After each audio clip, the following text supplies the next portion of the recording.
அனைவருக்கும் வணக்கம். இது யூகேவி தமிழா. கல்வி சம்மந்தப்பட்ட தகவல்களை நம்ம சேனலில் தொடர்ச்சியாக கொடுத்துட்டு வரோம். அதே மாதிரி பார்த்தீங்கன்னா சாஸ்திரா யூனிவர்சிட்டி சம்மந்தப்பட்ட தகவல்களையும் கொடுத்துட்டு வரோம். இப்போ நிறைய parents and students Sastra யூனிவர்சிட்டியோட கவுன்சிலிங்க்கு apply பண்ணிட்டு வெயிட் பண்ணிட்டு இருந்தாங்க. அவங்களுக்கான ரேங்க் லிஸ்ட்லாம் ரிலீஸ் ஆகி சாய்ஸ் ஃபில்லிங்கிறது நடந்துருந்துச்சு. ஸோ அதுக்கான ரிசல்ட்ஸுங்கிறது ஃபர்ஸ்ட் கவுன்சிலிங்கோட ஃபர்ஸ்ட் ரவுண்டோட ரிசல்ட்டுங்கிறது உங்களுக்கு இன்னைக்கு வரும்னு சொல்லியிருந்தாங்க. So evening 5 o'clock first release பண்ணுறதா சொல்லியிருந்தாங்க. இப்போ பார்த்தீங்கன்னா நைட் 8 o'clock ரிலீஸ் பண்ணியிருக்கிறாங்க. ஸோ இதில் எப்படி செக் பண்ணணும் அப்படின்னு பார்த்தீங்கன்னா நீங்கள் sastra.edu அப்படிங்கிற இந்த வெப்சைட்டில் போய் செக் பண்ணோம்னா உங்களுக்கு இந்த மாதிரியான ஒரு ஹோம் பேஜ் ஒர்க் ஆகும். ஸோ இந்த ஹோம் பேஜில் பார்த்தீங்கன்னா இங்கே கொடுத்துட்டாங்க. இன்ஜினியரிங் மெயின் கேம்பஸில் ரவுண்ட் 1 அலாட்மெண்ட் டீட்டெயில்ஸ் கொடுத்துருக்காங்க. அது மாதிரி இன்ஜினியரிங் எஸ்ஆர்சினா கும்பகோணம் கேம்பஸ்க்கு, இது பார்த்தீங்கன்னா நம்மளுக்கு தஞ்சாவூர் கேம்பஸ்க்கு.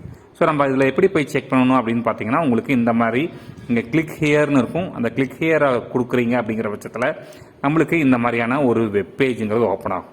ஸோ இந்த வெப்பேஜில் பார்த்தீங்கன்னா நீங்கள் உங்களோட யூசர் ஐடி மற்றும் பாஸ்வேர்டை கொடுத்தீங்க அப்படிங்கிற பட்சத்தில் உங்களுக்கான ரிசல்ட்ஸுங்கிறது உங்களோட லாகின் ஐடியில் டீட்டெயில்ஸுங்கிறது கிடைக்கும். ஸோ இல்லை எப்படி உங்களுக்கு சீட் அலோகேட் ஆகிருக்கும். ஏன்னா இப்போ நிறைய பேருக்கு ஒரு டவுட் என்ன பார்த்தீங்கன்னா, சார் ஸ்ட்ரீம் 1க்கு தனியாக அலோகேட் ஆகுமா இல்லை ஸ்ட்ரீம் 2க்கு தனியாக அலோகேட் ஆகுமா, ஒருத்தருக்கு 2 அலாட்மெண்ட் வருமாலாம் கேட்டிருந்தாங்க. அப்படின்லாம் வராது.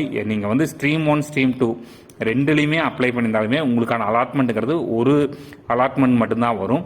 அது அதில் இது அதுபோக இன்னும் நிறைய ஸ்டூடெண்ட்ஸ் கேட்டது பார்த்தீங்கன்னா திருச்சி ரேங்கிங்க்கு தனியாக வருமா, தஞ்சாவூர் ரேங்கிங்க்கு தனியாக வருமா அப்படின்லாம் கேட்டிருந்தாங்க. அப்படிலாம் கிடையாது.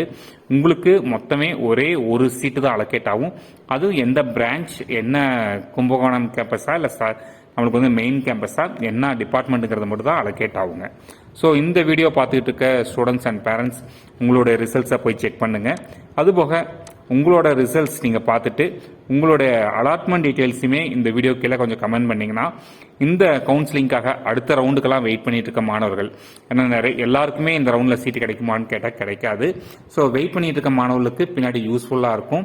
ஸோ உங்களுக்கு யாருக்காச்சும் இந்த வீடியோ பார்த்துட்டு இருக்க மாணவர்களுக்கு சீட் அலாட்மெண்ட் கிடைச்சதுன்னா அதோட டீட்டெயில்ஸ், அதாவது உங்களுடைய ரேங்க் மற்றும் பார்த்தீங்கன்னா நீங்கள் எந்த ஸ்ட்ரீமில் உங்களுக்கு சீட்டு கிடைச்சிருக்குது, என்ன ரேங்கிங், அதாவது ஆல் இந்தியா கோட்டாவா, ஸ்டேட் கோட்டாவா, தஞ்சாவூர் கோட்டாவா, திருச்சி கோட்டாவா, இப்படிங்கிறத கொஞ்சம் மென்ஷன் பண்ணி கமெண்ட் பண்ணுற பட்சத்தில் இந்த வீடியோ பார்த்துட்டு இருக்க மற்றவங்களுக்கும் இது கொஞ்சம் யூஸ்ஃபுல்லாக இருக்கும். இது மாதிரி கண்டினியூஸாக உங்களுக்கு பல்வேறு வகையான கவுன்சிலிங் சம்மந்தப்பட்ட தகவல்கள் வேணுங்கிறவங்க யூகேவி தமிழா அப்படிங்கிற அந்த யூடியூப் சேனலை சப்ஸ்கிரைப் பண்ணிக்கோங்க. மற்றும் இந்த வீடியோ உபயோகமாக இருக்குன்னு நீங்கள் ஃபீல் பண்ணீங்கன்னா உங்களுக்கு தெரிஞ்ச மாணவர்கள் மற்றும் பெற்றோர்களுக்கு இந்த வீடியோ ஷேர் பண்ணுங்கள். மிகவும் நன்றி.